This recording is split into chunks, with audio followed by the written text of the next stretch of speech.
Is believed to be factual and up to date, but we do not guarantee its accuracy, and it should not be regarded as a complete analysis of the subjects discussed. Discussions and answers to questions do not involve the rendering of personalized investment advice, but are limited to the dissemination of general information. A professional advisor should be consulted before implementing any of the options presented. Encompass More Asset Management is registered as an investment advisor with the SEC and only transacts business in states where it is properly registered or is excluded or exempted from registration requirements. Registration with the SEC does not imply a certain level of skill or training.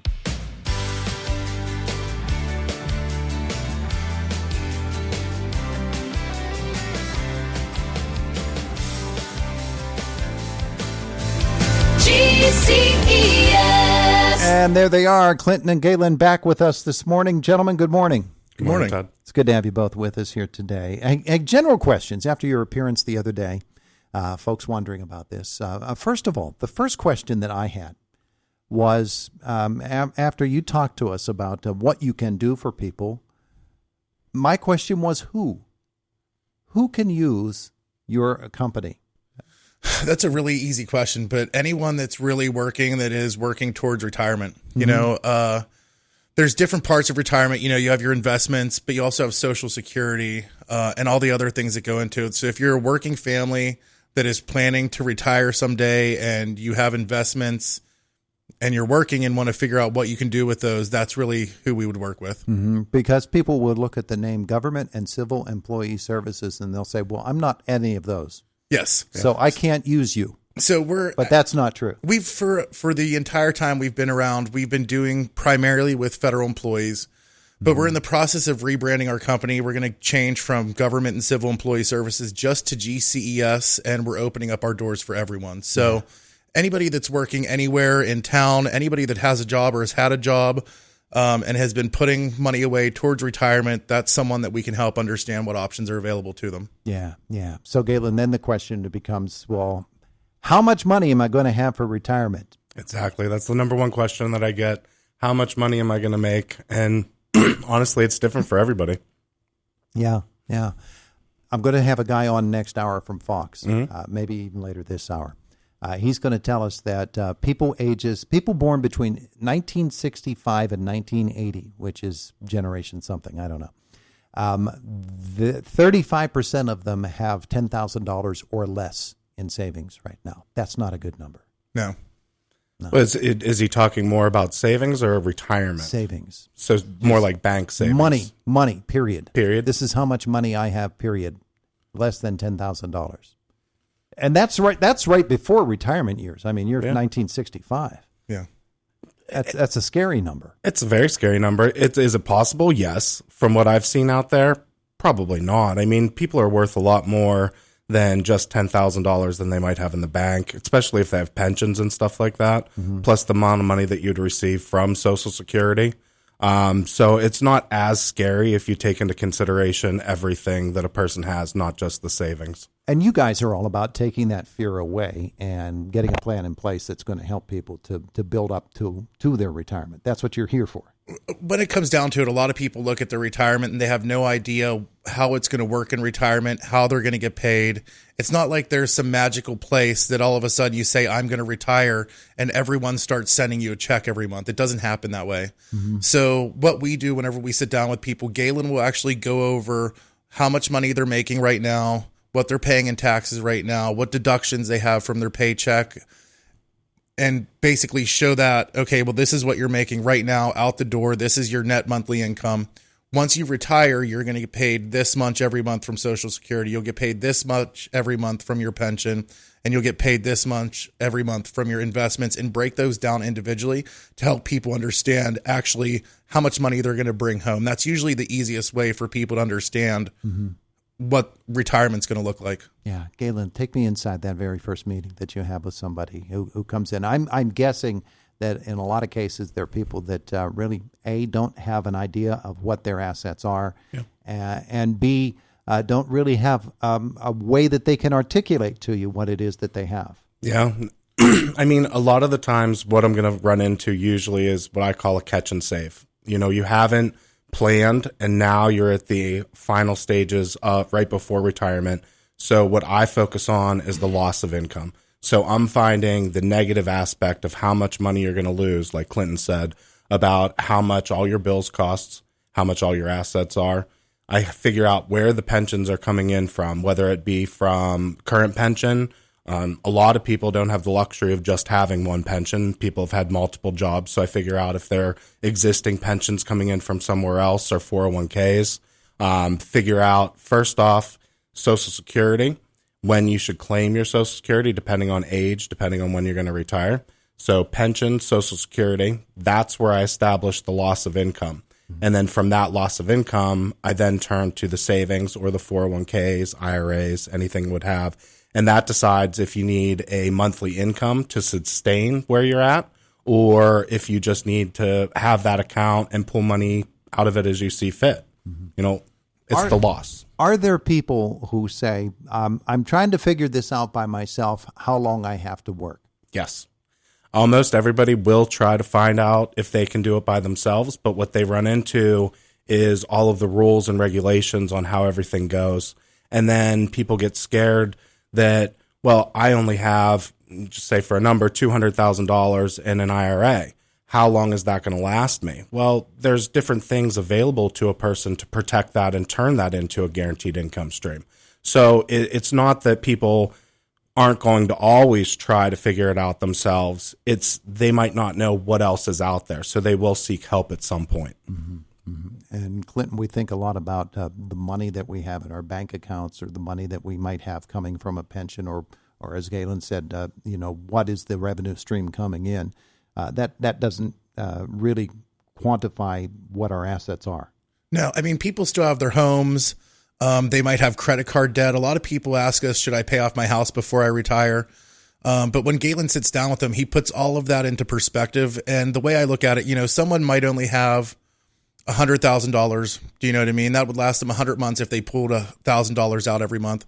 Galen has products and things that he can put in place that are able to make that money last longer. Where, you have income for life is one of the things that we can do. But I look at it as, Galen is kind of like a chef, right? Where if you've never been in a kitchen, you don't know what a grill is. You don't know what a microwave is. You don't know what a steamer is.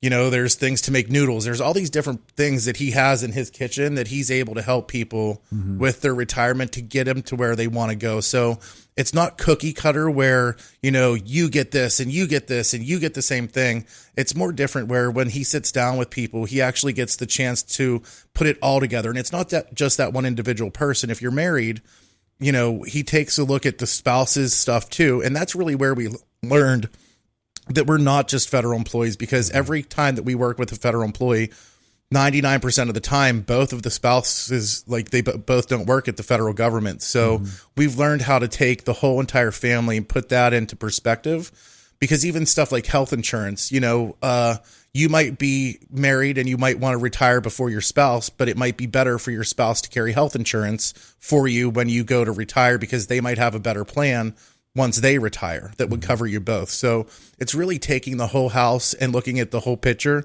and putting it in perspective and finding out what the people's goals are for when they want to retire. Yeah. And Galen, I guess you have more than just all the different appliances. You got the recipe too, and the different recipes produce different products. I definitely do, and like Clinton just said, insurance and finance, and they are married together themselves. So the health insurance does play a big factor of how your retirement's going to play out. Because you don't want to go into, or maybe not have a plan set up and go into a cheaper plan and then have outside medical costs, and you only have a certain amount of money coming in monthly. So proper health insurance and life insurance definitely comes into effect with retirement. There are a ton of people who say the only reason I'm working as long as I'm working is, unfortunately, to pay for the nursing home that's going to take care of me. Long-term care, yeah. And I mean, nowadays there's special products that have long-term care built in for IRAs. So you have the ability to do things called rollovers. We'll get into that at some point. And rollover, some of them now will protect from long-term care. So it's not a what if, it's I have the protection if I need it. Mm-hmm. Yeah. And therefore, that fear that people have that, yes. That they're just working for the nursing home that one day will care for them. They don't really have to think that way. Yeah, no, not really. I mean, the world's changing, and with what I do, I consider myself more of a retirement planner than anything else because I deal with the end aspect of it. Health insurance is the biggest thing. Long-term care is there, but it's just knowing what's there and protecting yourself. Yeah. Clinton, as we know, with GCES and with any company that is trying to help you to plan for your retirement, you want a good life. You want a good retirement. You want to not have to worry. Yeah. I mean, I think I can't say for everyone. I like where I work. I like what I do. I like what we do. But a lot of people hate their jobs. And a lot of people go through life hating their jobs, doing the 9 to 5 every day without ever having the forethought of getting out of it someday and enjoying their retirement. But if you hate your job, you should plan your retirement. If you don't hate your job, you should still plan your retirement because it's coming. It's inevitable. Not all of us are lucky enough to make it there, but a lot of people don't even think of it or look at it. They just are in that daily grind trying to get through it without a thought of what the future holds. Mm-hmm. There are a lot of initials and numbers of different things. We were talking with Marshall Criswell last hour. The 501c3s. In that arena, there are different things. 401ks and this acronym and that number, that code over here and this one here, all of them have to come together in order to form your retirement. And it really is, it's a molding process, isn't it? It is for sure. And the whole Roth IRA versus traditional IRA, that confuses people as well, what to draw from first. I mean, there are tons of different names for different products or aspects of the retirement savings. Mm-hmm. That's why Galen has studied for years and years for all of the tests he's had to pass to get here. So, yeah. Well, and that study is very, very important, but then there's the practical application of all that study, and that's where you turn not into the mad scientist, but certainly somebody who uses the science of what you've learned in order to come up with the best product. Yeah. I mean, at the end of the day, I think people are very scared about it or hesitant about knowing what it is. But for the most part, people are pleasantly surprised that they're a lot better off than they thought they were. Yeah. So you got good news for folks. I have good news for folks. I mean, I'm optimistic about all of it, but in general, people usually react well after I tell them what their retirement is because they thought it was worse. Yeah.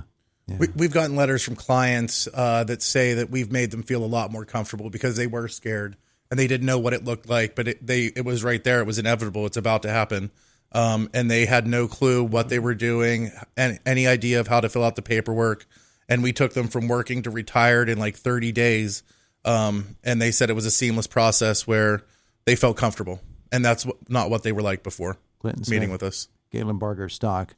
Government and Civil Employee Services is the formal name. GCES is what we want to think about them as now. So folks want to get started with you. What should they be doing? You can visit our website, www.gces.us. You can give us a call, 724-915-0000, or just stop in our office and someone can take care of you and set you up with an appointment to meet with Galen. Beautiful. Gentlemen, thanks so much. We'll see you in 2 weeks. Thank you so much. For having us. Yeah. It is the voice of Indiana County, WCCS, 101.1 FM, AM 1160, WCCSradio.com.